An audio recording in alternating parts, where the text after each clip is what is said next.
Төле би аудандық білім бөліміне қарасты Шомшақты жалпы білім беретін мектебінің мәселесі ескеріліп, 2023 жылы 150 орынға шақталған қосымша оқу корпус салынды. Міне содан бері Зертас ауылдық округіне қарасты Шомшақты елді мекенінің оқушылары заман талабына сай етілген оқу ғимаратында білім алуда. Жетістігі еселі ауыл мектебіне 2 жылдан бері білікті де іскер басшы Қаратаев Қайрат Құрбанәліұлы басшылық жасап келеді. Ротациялау тәртібімен ауысып келген бойда білім сапасын арттыруға басымдық берген азамат оқу ордасының материалдық базасын нығайту, сыныптарын талапқа сай жабдықтау жұмыстарында жүйелі жүзеге асыра білді. Ең бастысы білім көрсеткішін жоғарылатып, ауыл мектебінің жетістігін еселей түскен басшының 2 жылда атқарған жұмыстар ауқымды. Шомшақты жалпы мектебі ең алдымен асарланып салынған 1996 жылы бастауыш сынып болып ашылды. Кейіннен 98 жылы 9 жылдық мектеп болып берілді. 2004 жылы 11 жылдыққа көшті. Содан бері қарай оқып келе жатыр осы жерде 11 жылдық. 2023 жылдан бастап 150 орындық қосалқы мектеп салынып, бізге қосымша берілді. Қазір кезде 2-ші тоқсан бойынша 228 оқушының 54-і үздік, 53-і екпінді, жалпы білім сапасы 57,8% құрап отыр. Енді білім саласына көшетін болсақ, түрлі сайыстарға оқушыларымыз қатысып жатты.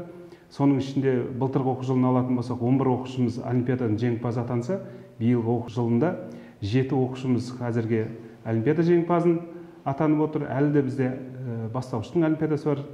Қоржынымызға тағы да жетістіктер жетеді деген үміттеміз. Сонымен қатар ғылыми жоба байқауында 4 оқушымыз қатысып, аудандық білім бөлімінен орын алып, облысқа қатысып қайтты. Қазіргі таңда 28 ұстаз қызмет атқарады. Оның біреуі шебер, 9-ы зерттеуші мұғалім, 11-і сарапшы мұғалім, 1 ұстазымыз модератор, 6 ұстазымыз педагог қызметін атқарады. Соның ішінде 6 ұстазымыз магистр оқыған, дипломды, 2 ұстазымыз Ыбырай Алтынсарин медалімен марапатталған, 1 ұстазымыз оқу ағарту министрлігінің марапатына иегері болып табылады. Сонымен қатар бастауыштағы 79 оқушымыздың барлығы және аз қамтамасыз етілген көп балалы отбасылардың жоғары сынып оқушыларынан 32 оқушымыз ыстық тамақпен қамтамасыз етіліп отыр. Жалпы мектептің материалдық базасына келетін болсақ, жабдықталған, қазіргі кезде білім бөлімі барлық сұранысқа тиесілі нәрсенің барлығын беріп жатыр. Информатика кабинеті бар, компьютермен жабдықталған. Мынау жаңа мектепке көшкелі бері физика, химия, биология кабинеттен арнайы лабораториясымен, құрал жабдықтармен толық қамтамасыз етілген.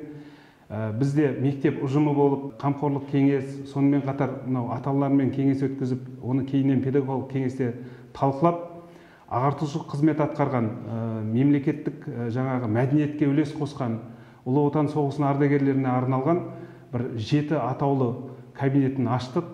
Қазір ол жерде ол кісілердің жаңағы балдары, ұрпақтары демеушілік жасап, кабинетті талапқа сәйкес етіп жасап берді. Сонымен қатар мектеп дәлізін, мектеп ұжымы өздеріміз балаларға тәлім тәрбие ретінде ұлы тұлғалардың бейнесін суретшілер шақырып салдырып, нақыл сөздермен жасап, безендіріп қойдық. Бүгінде 200-ден астам ауыл баласына сапалы білім беріп келе жатқан мектеп ұжымының алға қойған мақсат міндеттері айқын. Бастысы барлық сыныптар заман талабына сай жабдықталып, білім ұясының мүмкіндігі жақсара түскен. Мәселен, алғашқы әскери дайындық пәніне арналған сынып қажетті көрнекіліктермен толық қамтылса, практикалық дәріске қажетті жабдықтарда демеушілер есебінен толық алынған. Құралдардың бәрі біздің алғашқы әскери дайындық сабақта көрнекті құралдарымыз, және айбын үйірмесіне қатысамыздың, айбын үйірмесіне 10 оқушы қатысады. Аудандарда жақсы жетістіктерге жетіп жатырмыз. Құдай қаласа облыста ауданымыздың намысын қорғайды деп отырмыз. Құдай қаласа. Одан бөлек Садағат үйірмесі жұмыс жасап жатыр. Сайрам ауданының ынтымақ ауылына жарысқа барып қайтты. Онда да оқушыларымыз жақсы нәтиже көтеріп жатыр. Құдай қаласа. Осында біздің оқушылар жетістікке жетіп жатыр.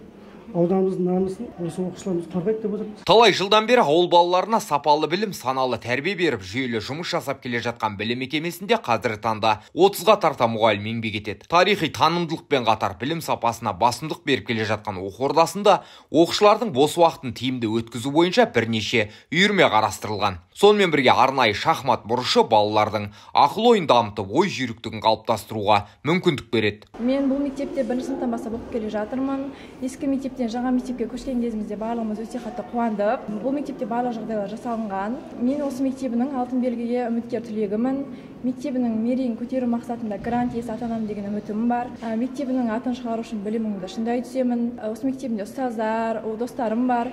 Солардың барлығына алғысым шексіз. Және де менің қазіргі таңдап отырған пәнім биология, химия. Өзімнің ұнатқан мамандығым стоматолог, яғни тіс дәрігері. Астанаға оқуға түсемін деген үмітім бар. Шомшақты жалпы білім беретін мектебінің директоры Қайрат Құрбанәліұлы іскерлігі мен жоғары ұйымдастырушылық қабілетінің арқасында демеушілер есебінен ауыл мектебінде бірқатар жұмыстардың жүзеге асуына ұйытқы болған. Бұдан өзге білім мекемесінің бұрынғы ескі спорт залын бұздырмай алып қалып жөндеуден өтуіне ықпал етті. Нәтижесінде ескі ғимараттың іші толық жөнделіп, заман талабына сай акт залына айналып отыр. Былтыр сол мектеп салынған кезде бізде ескі спорт зал болатын, ол спорт залды бұздырмай алып қалып, құрылыс бөліміне өтініш жасап, қазіргі кезде соны ағымдағы жөндеуден актив зал етіп жасатып, қазір күні пайдалануға берілді. Енді жоспарымызда осы оқу жылының соңында, жазғы айында сол актив залымыздың сыртын металлосайдингпен қаптау, шатырын шипырды жаңағы черепицаға ауыстыру,